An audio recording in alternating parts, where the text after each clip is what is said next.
Hello. So it took about like a month, but I finally finished Devil May Cry 1. So it came out for the PS2, a platformer fighting game, I guess you'd call it, competing with games like Kingdom Hearts, Crash Bandicoot, Jack and Daxter, and I would say it's a really good contender in the whole platforming fighting game scene. For the time that it was made, I believe the story was that the creator, for at least the producer for Devil May Cry 1, he was supposed to work on Resident Evil 4. However, he wanted to just make his own game entirely.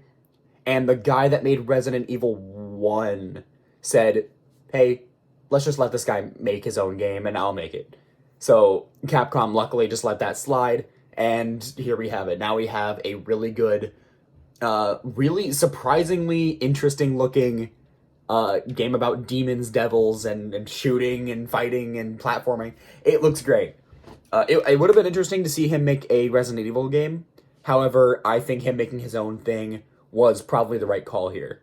So, like I said earlier, the game primarily focuses on combat and platforming.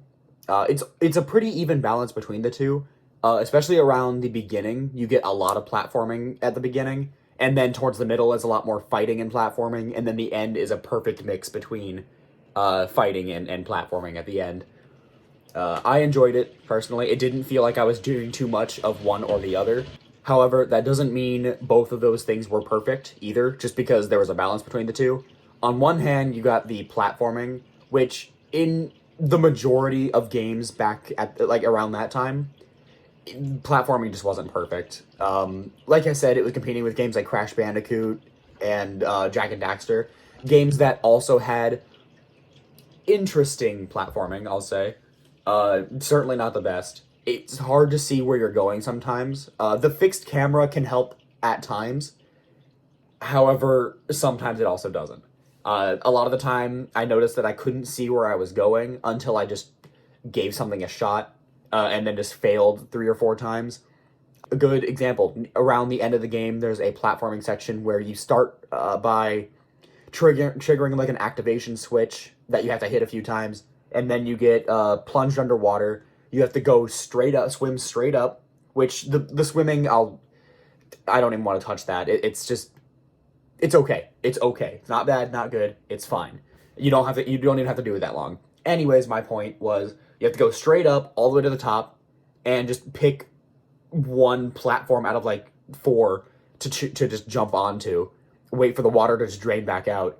And then if you're in the wrong spot, then oh well, you have a good chance of falling right back down because the targeting is a bit weird and the camera's stuck in one spot, so you don't know where you're jumping.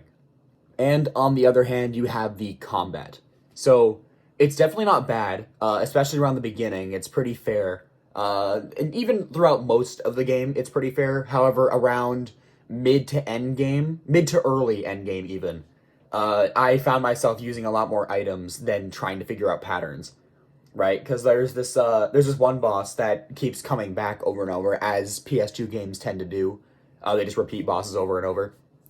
But instead of just figuring out its pattern, I would sometimes just have to use like you have two items that are kind of sort of really overpowered: holy water and the untouchable ones. Those are really really useful.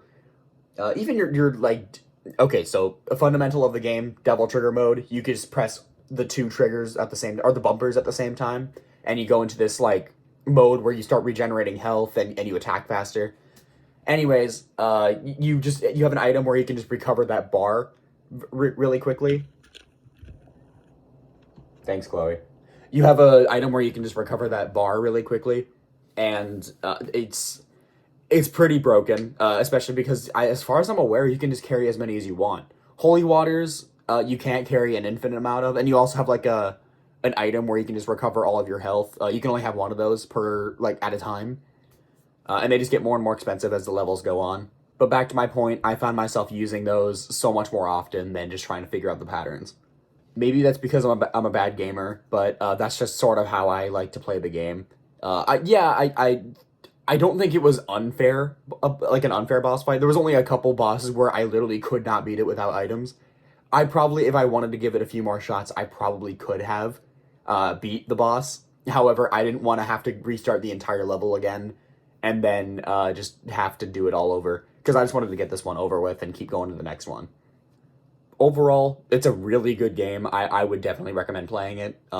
Again, those are the major two components, is the combat and platforming. However, there are incentives to also explore. You get rewarded for going back certain places, like your secret missions. Those are pretty popular in around that era too. On top of the secret missions, you also have like items you can go and find, weapons that you don't even have to get, but you can just go back and find them. I don't even know if I got all of them. I know I got all the guns, but I don't know if I got all the swords. I don't know if the swords are like canon events, as to steal recent terms. So yeah, backtracking is definitely not necessary. However, I recommend it. You can find some things that are pretty interesting, like those secret missions, like I mentioned. But yeah, with being able to buy the games all under $100 right now, all five, some of them you could even get a special edition for, and it also the HD collection for the first three. I recommend it. It's a pretty good game series so far. I've only played 1 out of 5, 20%, but I still recommend it. At least the first game. So stay tuned for more. Thank you guys for watching.